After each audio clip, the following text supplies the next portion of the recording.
Hello and good Thursday, April 12th, 2007. I'm Joanne and this is Rocketboom. You may be used to me playing around with words, and I do let quite a bit slide. But now it's time we understand more about the art of reason.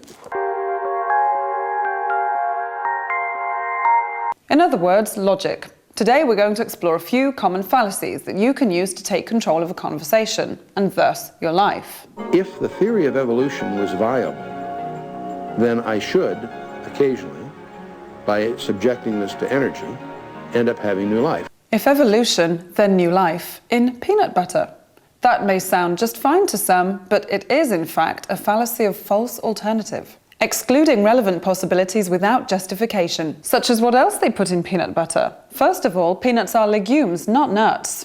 I'm not going to call appeal to majority. We're using the fact that large numbers of people believe a proposition to be true as evidence of its truth. But I will point out that peanuts can harbour a carcinogenic mould that contains aflatoxin. This goes for conventional and organic peanuts as well, and I can think of plenty of other possibilities for why life may not grow inside of a can of peanut butter without fresh oxygen and nitrogen.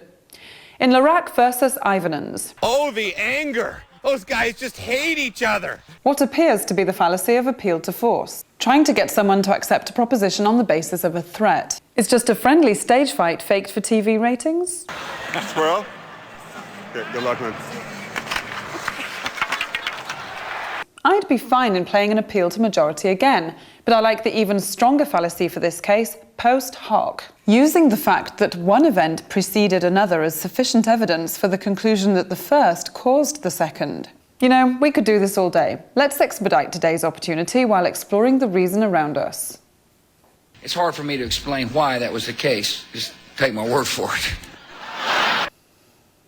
Appeal to authority. Using testimonial evidence for a proposition when the conditions for credibility are not satisfied. What do you think of the suspension? 2 weeks from CBS, 2 weeks of the simulcast from MSNBC. What do you think of the nature and the scope of the punishment? I think it's appropriate, and I am going to try to serve it with some dignity and a lot of dignity if I can. I've had a long relationship going back to 1971 with the people at NBC. Appeal to emotion. Trying to get someone to accept a proposition on the basis of an emotion one induces. If you don't stand for anything, you don't stand for anything. If you don't stand for something, you don't stand for anything. Begging the question. Trying to support a proposition with an argument in which that proposition is a premise. I'm the father. It is a cheap political No, point, it isn't. And you know this it. is justice. This has nothing to do with that poor old lady mayor. You It has want nothing to do with that mayor. You want anarchy. No. Diversion. Trying to support one proposition by arguing for another proposition. Well, that can happen. All of a sudden, you can just quit believing in God? Yeah. All of a sudden, there is no God. Yeah. Well, let me tell you. You want to know there's no God? Then you're going to get absolutely nothing.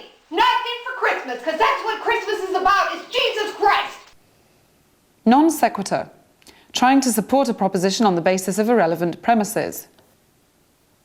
We have what we consider to be very reliable reporting of senior-level contacts going back a decade. Subjectivism. Using the fact that one believes or wants a proposition to be true as evidence of its truth.